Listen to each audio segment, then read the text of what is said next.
지금 이제 대표적으로 인플레이션 해지 수단으로 취급되는 것이 금이잖아요. 근데 엄밀히 말하면 금이 인플레이션 해지 수단이 되어야 되는 이유가 없습니다. 비트코인은 이미 인플레이션 해지예요. 그래서 될 수 있을까라는 질문은 맞지 않다고 생각합니다. 그냥 사람들이 그런 모종의 합의를 하고 있어요. 저같이 이제 비트코인의 가치를 향후 20년 뒤를 보면서 계속해서 비트코인을 더 사는. 일단 비트코인 투자는 어떻게를 물어보지 말고 일단 사시고요. 그 다음에 해야 될 일이 있어요. 투자를 반드시 공부를 해야 돼요. 왜냐하면 안 그러면 사고가 나요. 이 비트코인이 아까 전에도 그 비슷한 말씀을 하셨는데 해지 수단이 될 수 있을 것인가? 지금 이제 대표적으로 인플레이션 해지 수단으로 취급되는 것이 금이잖아요. 네. 근데 엄밀히 말하면 금이 인플레이션 해지 수단이 되어야 되는 이유가 없습니다. 그냥 사람들이 그런 모종의 합의를 하고 있어요. 그래. 김 대표님 말씀 들으면 가끔 너무 재밌습니다. 그래서 귀가 솔깃하게 만드는. 아니 이게 없어요. 이유는 이유가 없었던 거예요, 그게?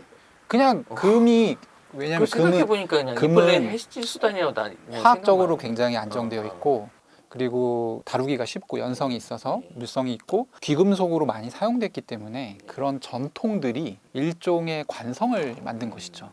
인간들의 어떤 정신에. 이게 화학적으로 어떤 해치 수단으로 활용돼야 된다는 이유가 없어요. 네. 합의를 본 거네. 합의를 본 거예요. 합의를 본 건데 그러면 이제 질문을 바꿔야겠죠. 비트코인에 대해서 그런 합의가 가능할 것인가? 이 합의는 누가 만드냐면 요즘 말로 하면 인플루언서들이 만듭니다.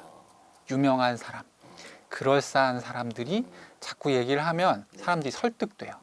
그래서 이 작업을 누가 하고 있냐면 블랙록의 CEO인 레리 핑크가 하고 있습니다. 요즘에 나오는 곳마다 야 니네 지정학적 위기 봤지? 그럴 때 비트코인 사는 거야 이런 얘기 하고요. 그리고 비트코인이 미래에 그냥 강력한 해지 수단이 될 거야 얘기하고 실제로 찾아보세요. 구글에 쳐보면 레리 핑크, 해지, 비트코인 이렇게 치면 수두룩하게 나옵니다. 그러면 저는 이 사람이 이렇게 노력을 한다. 이 사람이 왜 이렇게 노력을 하겠어요? 블랙록 비트코인 현물 ETF라는 상품을 만들었는데 그게 대박이 났어요. 그래서 블랙록이 여기서 돈을 엄청 벌고 있어요. 블랙록 자신들도 투자를 많이 했을 것으로 추정이 되고 있거든요. 그러니까 비트코인 많이 들고 있을 것으로. 그렇다면 해지 수단으로 이 지위가 격상될수록 블랙록 입장에서는 이득이잖아요. 그러니까 이제 비트코인을 먼저 일반인들보다 먼저 매집한 사람들이 다 이런 류의 얘기를 하고 있고 저는 그렇게 된다고 하면 비트코인이 사실 오래되지 않았어요. 2009년에 나왔기 때문에 이제 15년 됐습니다. 그럼 다음 15년이 지날 때쯤에 과연 이런 해지 수단이라는 논리가 어느 정도 설득력을 가질 것이냐? 저는 상당히 설득력을 가질 것이라고 봅니다. 그래서 지금 이런 얘기를 하면 어떤 분들은 또 미친 소리 하고 있네 이렇게 얘기를 하겠지만 15년 후에는 그렇게 생각하는 사람들이 거의 없을 것이다 라고 저는 얘기를 할 수 있습니다. 지금 우리가 얘기하고 있는 인플레이션이라는 거를 일단은 제대로 정의를 해야 되는데요. 인플레이션은 어떤 재화의 공급량이 부족해져서 수요는 늘어나는데 가격이 올라가면 그거는 인플레이션이라고 얘기하죠. 근데 지금 작금에 우리가 얘기하고 있는 인플레이션은 머네터리 인플레이션이에요. 통화량이 늘어나서 인위적으로 서비스 재화의 가격이 올라가는 그런 상황의 인플레이션을 얘기하는 겁니다. 그래서 이 머네터리 인플레이션은 사람들의 구매력을 갉아먹거든요. 그 구매력이라고 하는 게 잘 와닿지 않으시겠지만 사람마다 다 다르거든요. 내가 돈을 어디에 쓰냐, 뭐에 지출을 많이 하냐에 따라서 와닿는, 체감적으로 와닿는 그런 인플레이션의 정도가 다 달라요, 사람마다. 그래서 인플레이션은 벡터다라는 말이 있습니다. 고정값이 아니다. 변동, 가변적이다. 근데 지금 인플레이션이 굉장히 심각한 상황에 놓인 지가 꽤 됐어요. 지난 2008년, 좀 더 길게 잡으면은 닉슨 쇼크 때부터도 잡을 수 있고요. 이제 통합 팽창이 무한대로 늘어나게 됐을 때부터 1달러가 가지는 구매력은 계속 하락을 하고 있는데요. 이제 사람들은 이거에 대해서 체감적으로 뭔가 나의 구매력을 방어할 수 있는 자산이 필요하다라고 하면서 투자에 나서 왔습니다. 그동안 우리 어머니 아버지 세대 때는 저축을 열심히 하셨죠. 은행 금리가 20%가 넘었으니까. 근데 더 이상 은행 금리가 그렇게 나한테 구매력 하락을 막 가져와 주지 못한다는 걸 안 순간 부동산 투자에 엄청 나서셨죠. 그래서 땅이라도 조금 가지고 부동산 아파트라도 가져서 가격 상승을 도모하는 게, 재산 가치 상승을 도모하는 게 아주 당연한 일이었고, 그 다음에는 이제 주식, 그 다음에 뭐 여러 가지 이렇게 이제 번져 나가왔는데 요즘 우리가 이제 문제가 뭐냐면 자꾸 투자로 투기로 내몰려요. 왜냐하면 이 인플레이션, 머니터리 인플레이션으로 심각해진 이 자산 삭감, 구매력 하락의 문제가 너무 심각해서 이 인플레이션을 방어해야 되기 때문에 어떻게든 투자로 뭐라도 해야 내몰리는 된다는 거죠. 뭐라도 해야 되는. 가만히 있으면 예, 그게 바로 국내에서 이제 그 주식 투자 계정수가 1,500만 개가 되고 암호화폐 계정수도 물론 이제 중복은 제외하지 않은 거긴 하지만 1,500만 개가 된다는 게 너도 나도 투자에 내몰리고 있다는 겁니다. 그러니까 뭔가 우리는 약간 1980년대에 은행 금리 20%씩 안정적으로 받아서 그것만 가지고 충분히 내 그 부를 이룰 수 있었던, 열심히 일하고 정년 은퇴하면은 충분한 재산을 가지고 있었던 그런 세대로 돌아가려고 하는 지금 움직임이 있어요. 투자는 어렵잖아요. 어디에 투자해야 돼? 뭘 공부해야 돼? 이거 너무 어렵고 모든 사람들에게 이걸 하라고 강요할 수는 없는 거거든요.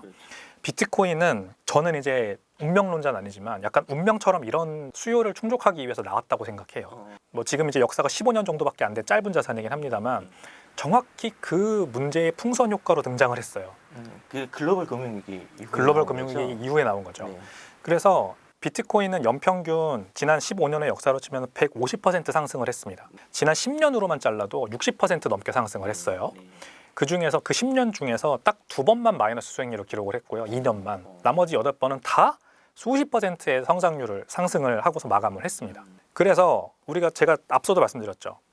인플레이션, 그러니까 통화량이 연평균 9%씩만 상승한다고 쳐도 지금 거기에다가 CPI가 3%라고 하면 12%예요.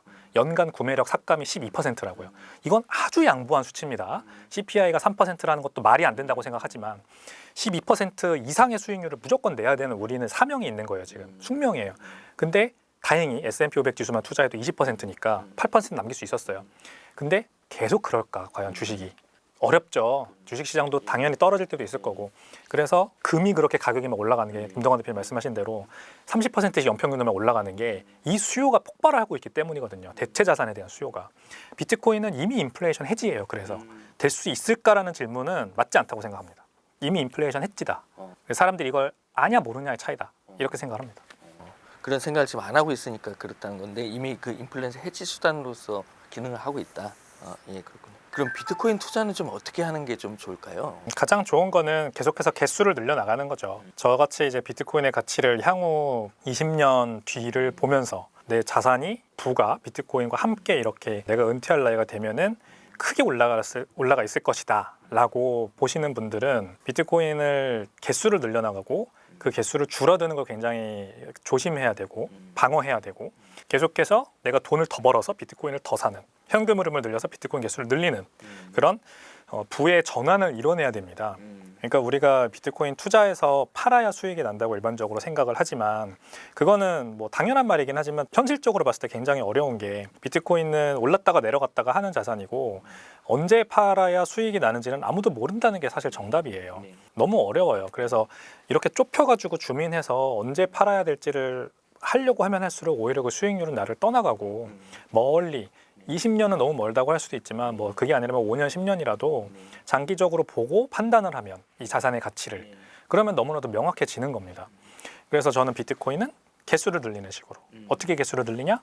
적립식으로 왜냐하면 월급도 적립식으로 받으실 거 아니에요. 예전에 적립식 펀드 유행했듯이 네. 월급 받을 때마다 뚝 떼어서 그냥 무지성으로 사는 게 제일 좋고 더 좋은 건 제가 이제 뭐 투잡, 쓰리잡, 포잡을 제가 하고 있는데 투잡, 쓰리잡, 포잡을 왜 하냐? 비트코인 가격 떨어졌을 때 비트코인 살려고 현금흐름 마련하는 겁니다. 그래서 막 이렇게 가격이 10만 뭐 5천 불까지 갔다가 이렇게 9만 6천 불까지 떨어지면 너무 좋잖아요. 너무 좋거든요. 더 살 수 있으니까. 그럼 이럴 때 살려고 모아놨던 약간 그 세컨드 현금흐름에서 나온 그 돈을 갖다가 여기다 쓰는 겁니다. 저가 매수, 적립식 매수와 저가 매수를 혼용해서 이렇게 매수하시면은 훨씬 좋은 투자 성과 얻으실 수 있을 겁니다. 백 대표님하고 앞으로 계속 만나야겠어요. 좋습니다. 네. 그 제가 명함 드렸으니까 제가 아까 연락처 주시고요. 얘기했잖아요. 비트코인 투자할 때 이런 사람 얘기를 들어야 된다고. 오늘 저한테 굉장히 좋은 우리 이 작가님하고 PD님 고맙습니다. 이런 분들 알게 해주셔서. 김동완 대표님 어떻게 해요? 이 적립식 투자 얘기를 이제 백 대표님이 하셨으니까 저는 조금 더 제가 아주 생활에서 봤던 사례들을 통해서 좀 말씀드리겠습니다. 일단 비트코인 투자는 어떻게를 물어보지 말고 일단 사시고요. 그 다음에 해야 될 일이 있어요. 물어볼 시간 있으면 사라. 그 다음에 해야 될 일이 있어요. 비트코인이 작년 기준으로 한 거의 130% 정도 올랐거든요. 네. 그럼 이제 투자를 해보신 분은 아시겠지만 엄청 많이 오른 거예요. 단일 종목에 1월 1일에 넣어서 12월 31일에 뺐더니 130% 이익 봤어. 그럼 되게 자랑할 만한 수익률이에요. 네. 근데 한국 사람들은 그렇게 생각 안 합니다. 아 그래? 좀 아쉽네. 이렇게 생각을 한단 말이에요. 네. 그래서 한국 사람에게 이 조언을 할 때는 반드시 방법을 알려줘야 돼요. 뭘 해야 되냐면 비트코인을 사고 알트코인 투자를 반드시 공부를 해야 돼요. 왜냐하면 안 그러면 사고가 나요. 알트코인 투자를 하는 분들은 이제 보통은 이제 멀티플이 훨씬 높거든요. 뭐 10배 벌었다, 100배 벌었다 이런 분들이 있거든요. 그럼 이제 그런 얘기를 듣고 있는데 내 비트코인 가격이 1년 지났더니 100% 올랐어. 많이 오른 거거든요. 근데 손이 안 차는 거예요. 뭔가 이 벼락거지가 된 것 같은 마음이 들어요. 저걸 샀었으면. 그렇죠. 그러면 이제 잘 모르는 상태에서 지금 우리가 비트코인 얘기하는 분들은 굉장히 많아요. 저희도 지금 얘기를 한참 했잖아요. 그래서 사면 비트코인은 거의 손해 안 봅니다. 근데 알트코인 손해 많이 봐요. 모르고 투자하면.